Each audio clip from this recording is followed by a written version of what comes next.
Our book today is The Mitten by Jan Brett.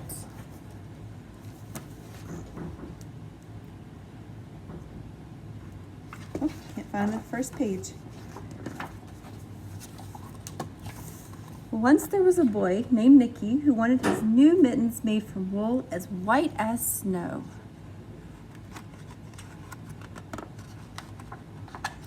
At first, his grandmother, Baba, did not want to knit white mittens. If you drop one in the snow, she warned, you'll never find it. But Nicky wanted snow white mittens, and finally, Baba made them. Do you see how she's making the mittens? She's knitting them. That's one way to make mittens.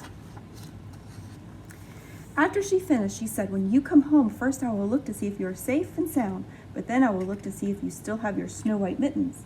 So off Nicky went, and it wasn't long until one of his new mittens dropped in the snow and was left behind. A mole, tired from tumbling along, discovered the mitten and burrowed inside.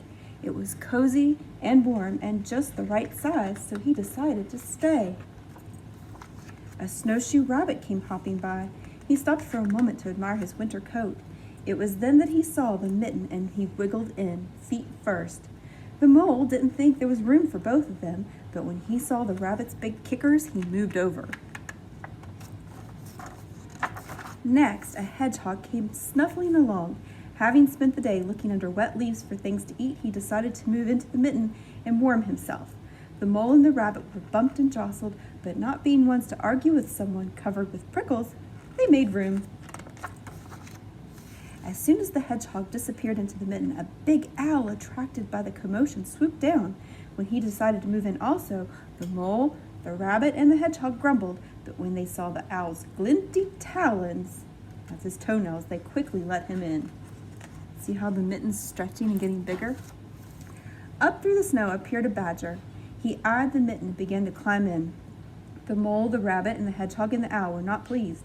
There was no room left, but when they saw his diggers, they gave him the thumb. I think they gave him a thumbs up. It started snowing, but the animals were snug in the mitten.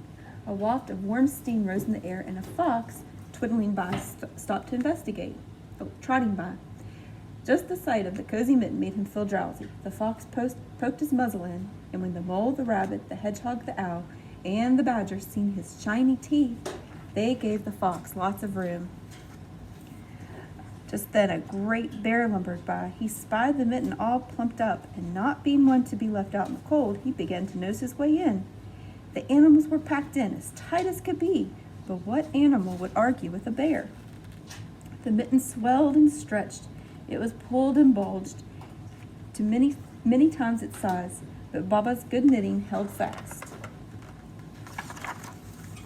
Along came a meadow mouse, no bigger than an acorn, and she wriggled into the one space left and made herself comfortable right on top of the giant bear's nose.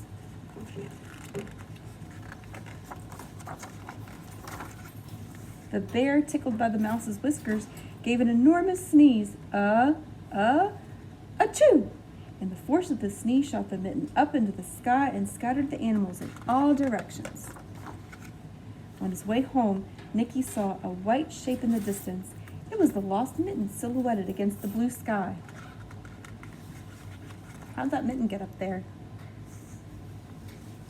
The mouse tickled the bear's nose and the bear sneezed, and the mitten shot in the air. As he ran to catch the snow white mitten, he saw Baba's face in the window. First, she looked to see if he was safe and sound, and then she saw that he still had his new mittens.